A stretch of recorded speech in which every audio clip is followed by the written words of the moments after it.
Hi everyone.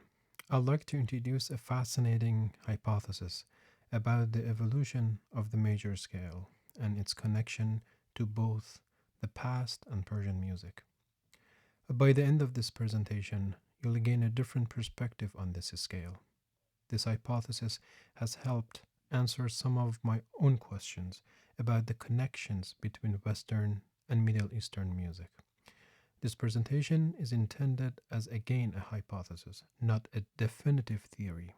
I hope it sparks curiosity and invites further exploration. Let's dive in.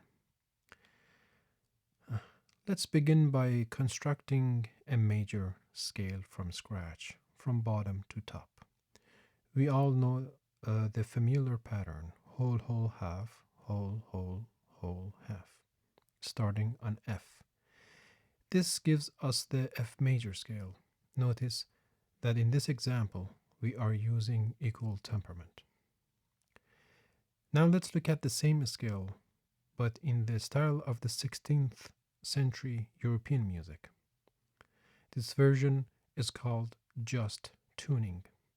The primary differences are in the third, sixth, and the seventh scale degree, which are lowered by about 13 cents. It's important to note that this presentation isn't about deciding which scale is better.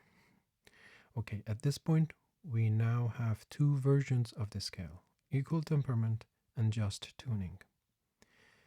Interestingly, the term just started appearing in European music theory books in the 16th century.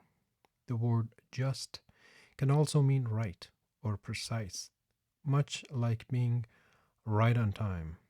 This is strikingly similar to the Persian word Rast, which is the name of a fundamental scale in Middle Eastern music.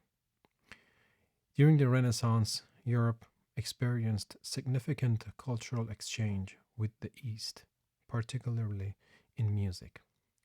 This is where things get interesting, I think. In the Middle East, there is a scale or maqam called Rast. It remains a central scale in Turkish and Arab music traditions. All other scales are said to originate from it. Historical works by scholars like Safieddin Ormavi in the 13th century, who lived in the western part of Iran, and Abdul Qadir Maraghi in the 14th century, who lived in the eastern side of Iran, provide detailed analysis of this scale. Let's construct it. As you can see, Rast is the same, but the third, sixth, and the seventh scale degrees are lowered by an additional 10 cents compared to just tuning. This puts Rast approximately 23 cents away from equal temperament. Now, let's move to Persia. Early Ottoman music was heavily influenced by Persian music. In contemporary Iran, there is a multimodal scale or Dastgah called Shur. Many scholars consider Shur to be the mother of all Persian Dastgahs and Maqams. Let's construct the Shur scale. Shur is the same as Rast, but again, the third and the sixth and the seventh are lowered by another 35 cents. This brings us to a total of 58 cents away from equal temperament. For my Persian audience, you might recognize this as similar to Avaz Afshari. There are, of course, exceptions to this structure. For instance, Ormavi sometimes keeps the seventh scale degree as E flat instead of raising it. In some cases, the sixth degree is also altered. By this point, the steps of our scale differ significantly from equal temperament. Here's the core of my hypothesis. These scales are not entirely separate entities, but rather different shades of the same scale. Shur is Rast, Rast is just, and just is the major scale. I have additional evidence to support this idea, but for now, I'll leave it here. Viewing these scales as interconnected has answered many of my questions about the music theory of Western, Turkish, and Persian traditions. Now, you might ask why these three notes are keep changing.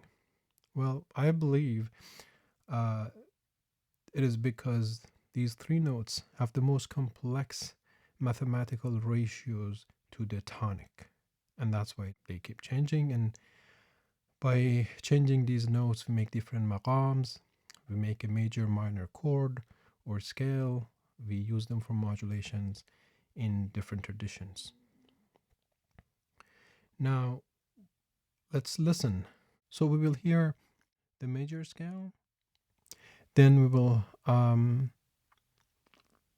hear a familiar melody in this scale, then we will hear the just intonation, again in major, F major, and we will hear that melody again. We will hear Rast scale, we will hear the same melody again, and the same thing for Shur scale. You will hear at the end that this melody doesn't sound as you want it to sound, and that's of course because the melody is composed for just or major scales, not for Shur. But it's interesting to hear the differences. You'll notice that melodies composed for Shur may not sound quite right when played in the major scale, and vice versa. Each scale carries its unique tonal identity and cultural context. So you can't just drop a melody from Shur to Rast or the major scale. And in this example that you're going to listen to, I'm keeping the note D, just I'm not changing D. We're gonna hear the changes in A and E. So D is gonna stay the same throughout the recordings.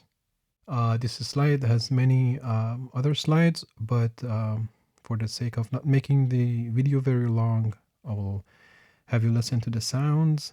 And if you have any questions, comments, or ideas, I'd love to hear them in the comments. Thank you for your time and attention.